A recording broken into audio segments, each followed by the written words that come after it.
Hello everyone, welcome to Learn with Yasmin. আজি ভিডিঅ'ত আমি পঢ়িম ক্লাছ 12 বায়োলজিৰ চেপ্টাৰ 9 খাদ্য উৎপাদন উন্নতিকৰণ কৌশলসমূহ। আজিৰ ভিডিঅ'ত আমি চাম ইয়াৰলি কুৱেশ্যন পেপাৰসমূহ 2014, 2015, 2017, 2019 আৰু 2020ৰ যি কুৱেশ্যন পেপাৰ আছে সেয়া আমি সলভ কৰিম। ইয়াৰ আগতে আমি অলৰেডি অনুশীলনীৰ প্ৰশ্ন উত্তৰসমূহ আলোচনা কৰিছোঁ। যদি তোমালোকে চোৱা নাই চাই ল'বা আৰু চেনেল ছাবস্ক্ৰাইব কৰিবা। সো প্ৰথমটো প্ৰশ্ন হৈছে উদ্ভিদ প্ৰজনন কি? আধুনিক কৃষি কাৰ্যত উদ্ভিদ প্ৰজননৰ ভূমিকা আলোচনা কৰা। উদ্ভিদ প্ৰজনন বুলিলে কি বুজা? আৰু যি আমাৰ আধুনিক কৃষি কাৰ্য আছে, এতিয়া যি আমাৰ কৃষি কাৰ্য কৰা হয় তাত উদ্ভিদ প্ৰজননৰ ভূমিকা কি? এইটো কুৱেশ্যন আহিছে 2014ত। সো এনসাৰ হৈছে উদ্ভিদ প্ৰজনন হ'ল বিজ্ঞানসন্মতভাৱে কাংক্ষিত গুণসম্পন্ন অৰ্থাৎ উন্নত মানৰ অধিক উৎপাদনক্ষম ৰোগ প্ৰতিৰোধী উদ্ভিদৰ সঁচ সৃষ্টি কৰা।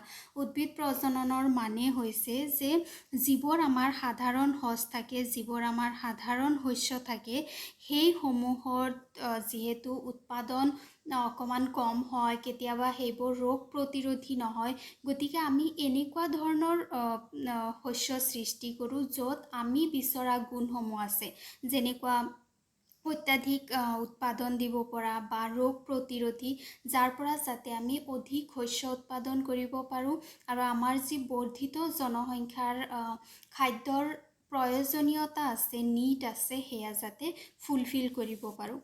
সো আধুনিক কৃষি কাৰ্যত উদ্ভিদ প্ৰজননৰ ভূমিকা হ'ল নাম্বাৰ 1, উদ্ভিদ প্ৰজননৰ দ্বাৰা ভেঁকুৰ, ভাইৰাছ আৰু বেক্টেৰিয়া প্ৰতিৰোধী উদ্ভিদ সৃষ্টি কৰা সম্ভৱ হৈছে। সো উদ্ভিদ প্ৰজননৰ দ্বাৰা এনেকুৱা ধৰণৰ উদ্ভিদ সৃষ্টি কৰা হৈছে যিবোৰ অণুজীৱ আছে, ভেঁকুৰ, ভাইৰাছ, বেক্টেৰিয়া, এইবোৰে আক্ৰমণ কৰিব নোৱাৰে। ফলত ৰাসায়নিক বীজাণুনাশকৰ ব্যৱহাৰ কমি আহিছে।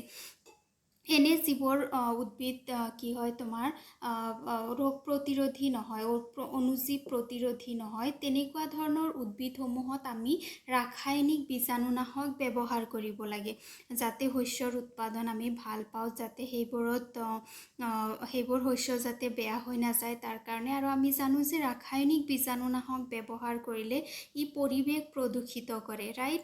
আৰু এই ৰাসায়নিক বীজাণুনাশকবোৰ এইবোৰ আমাৰ যি শস্য থাকে তাৰ লগত যেতিয়া মিক্স হয়, সেইটো আমাৰ হেল্থৰ কাৰণেও বেয়া হয়। গতিকে যিহেতু উদ্ভিদ প্ৰজননৰ দ্বাৰা আমি ভেঁকুৰ, ভাইৰাছ, বেক্টেৰিয়া প্ৰতিৰোধী উদ্ভিদ সৃষ্টি কৰিছোঁ, গতিকে আমাৰ ৰাসায়নিক বীজাণুনাশকৰ ব্যৱহাৰ কমি আহিছে, যাৰ ফলত আমাৰ স্বাস্থ্যৰ ক্ষতি হোৱা নাই আৰু পৰিৱেশো প্ৰদূষিত হোৱা নাই।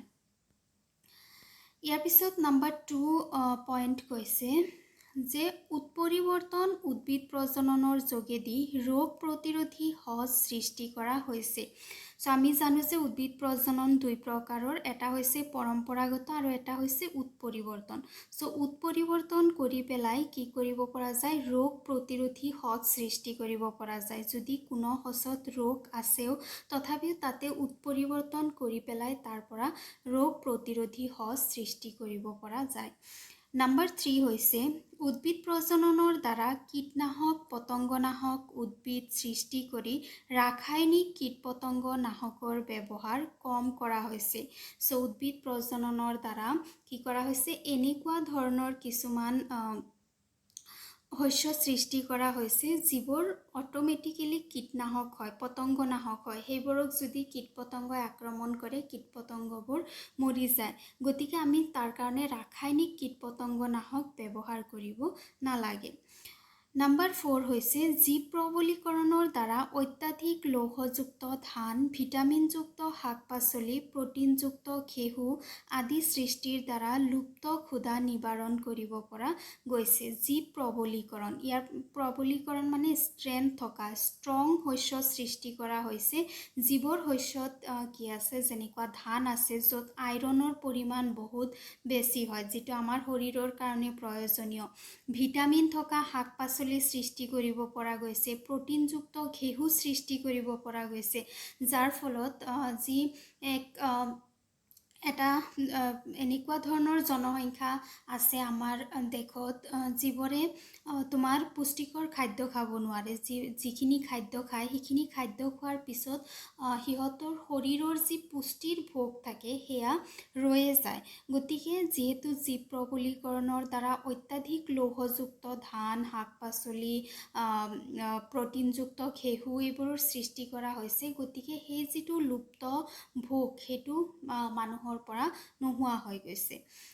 নম্বৰ 5 হৈছে উদ্ভিদ প্ৰজননৰ দ্বাৰা উন্নত মানৰ ৰোগ প্ৰতিৰোধী আৰু অধিক উৎপাদনক্ষম উদ্ভিদ সৃষ্টি কৰিব পাৰি।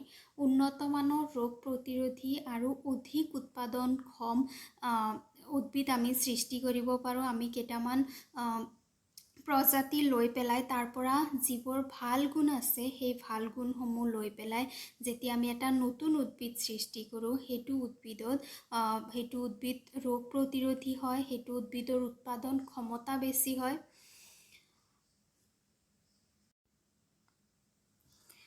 কুৱেশ্যন নম্বৰ 2, এককোষী প্ৰটিন উৎপন্ন কৰাৰ সুবিধাবোৰ উল্লেখ কৰা আহিছে 2015ত। এককোষী প্ৰটিন উৎপন্ন কৰাৰ সুবিধা হ'ল ইয়াৰ দ্বাৰা বিভিন্ন প্ৰজাতিৰ অণুজীৱসমূহক প্ৰটিনযুক্ত পুষ্টিকৰ খাদ্যলৈ ৰূপান্তৰিত কৰিব পাৰি। এককোষী প্ৰটিন তাৰমানে এটা কোষৰ পৰা, এটা কোষ থকা অণুজীৱৰ পৰাও আমি প্ৰটিনযুক্ত খাদ্য প্ৰস্তুত কৰিব পাৰোঁ, যাৰ এটা উদাহৰণ হৈছে মাছৰুম, হয়নে? আমি যেতিয়া প্ৰটিনযুক্ত আহাৰ বিচাৰোঁ, আমি যদি প্ৰাণীৰ পৰা, উদ্ভিদৰ পৰা প্ৰটিনযুক্ত আহাৰ বিচাৰোঁ, তেতিয়াহ'লে আমি সেই প্ৰাণী বা উদ্ভিদক উপযুক্ত ধৰণে সিহঁতক কি কৰিব লাগে? যত্ন ল'ব লাগে। কিন্তু অণুজীৱসমূহৰ যত্ন লোৱা তুলনামূলকভাৱে সহজ হয় আৰু সেইকাৰণে অণুজীৱসমূহৰ পৰা এতিয়া বহুত প্ৰটিনযুক্ত খাদ্য প্ৰস্তুত কৰা হৈ আছে। নম্বৰ 3 হৈছে সেউজ বিপ্লৱৰ জনক বুলি কাক গণ্য কৰা হয়? আহিছে 2017ত। এনচাৰ হৈছে নৰ্মান ই. বৰগালক প্ৰথম সেউজ বিপ্লৱৰ জনক বুলি জনা যায় আৰু M.S. স্বামীনাথক ভাৰতীয় কৃষিৰ সেউজ বিপ্লৱৰ জনক বুলি অভিহিত কৰা হয়। এইটো হৈছে ভাৰতীয় কৃষি বিপ্লৱৰ জনক আৰু এইটো হৈছে প্ৰথম যি কৃষি বিপ্লৱ হৈছিল তাৰ জনক। নেক্সট কুৱেশ্যন নম্বৰ 4, জীৱ প্ৰবলীকৰণ কি? ইয়াৰ উদ্দেশ্যসমূহ কি কি? 2017ত আহিছে। জীৱ প্ৰবলীকৰণৰ মানে হৈছে শক্তিশালী জীৱ সৃষ্টি কৰা, শক্তিশালী উদ্ভিদ বা প্ৰাণী সৃষ্টি কৰা।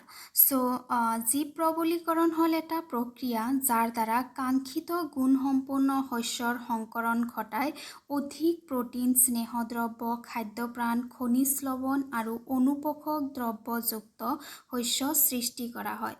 জীৱ প্ৰবলীকৰণ হৈছে এনেকুৱা এটা প্ৰক্ৰিয়া যাৰ দ্বাৰা আমি কি কৰিব পাৰোঁ?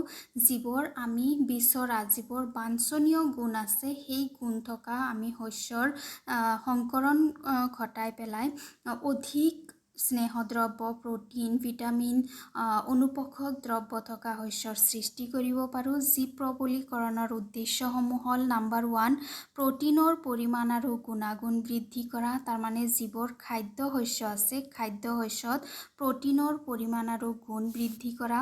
নম্বৰ 2 হৈছে স্নেহদ্ৰব্যৰ পৰিমাণ আৰু গুণ বৃদ্ধি কৰা। নম্বৰ 3 হৈছে খাদ্যপ্ৰাণৰ পৰিমাণ বৃদ্ধি কৰা। নম্বৰ 4 হৈছে অনুপোষক দ্ৰব্যৰ আৰু খনিজ লৱণৰ পৰিমাণ বৃদ্ধি কৰা। খাদ্যত প্ৰটিন, স্নেহদ্ৰব্য, খাদ্যপ্ৰাণ, অনুপোষক দ্ৰব্য, খনিজ লৱণ এইবোৰৰ পৰিমাণ আৰু গুণাগুণ বৃদ্ধি কৰা হৈছে জীৱ প্ৰবলীকৰণৰ উদ্দেশ্য।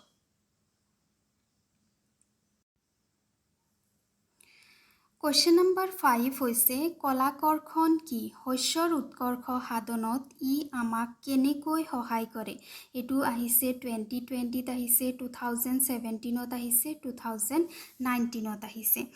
প্ৰথমতে আমি চাওঁ কলাকৰ্ষণ কি হয়।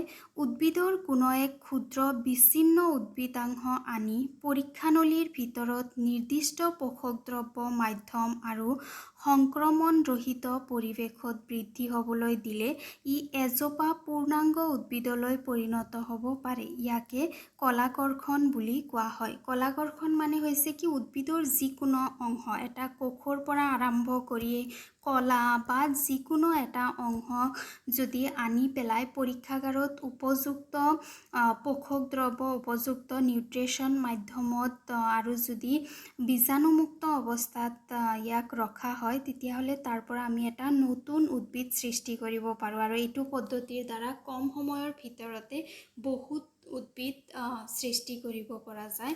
ইয়াকে কলাকৰ্ষণ বুলি কোৱা হয়।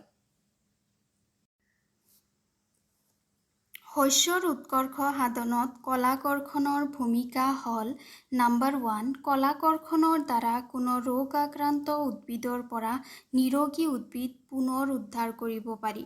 কলাকৰ্ষণৰ জৰিয়তে যদি কোনো উদ্ভিদ ৰোগ আক্ৰান্ত হয়, সেইটো উদ্ভিদৰ কি হয়, যিবোৰ ভাজক কলা থাকে, ভাজক কলাসমূহত ৰোগটো বিয়পিব নোৱাৰে। গতিকে যিহেতু আমি কলাকৰ্ষণত এটা কোষ বা এটা কলাৰ পৰা নতুন উদ্ভিদ সৃষ্টি কৰিব পাৰোঁ, গতিকে ৰোগ আক্ৰান্ত উদ্ভিদৰ যি ভাজক কলা আছে, ভাজক কলা লৈ পেলাই আমি এটা নিৰোগী উদ্ভিদ সৃষ্টি কৰিব পাৰোঁ।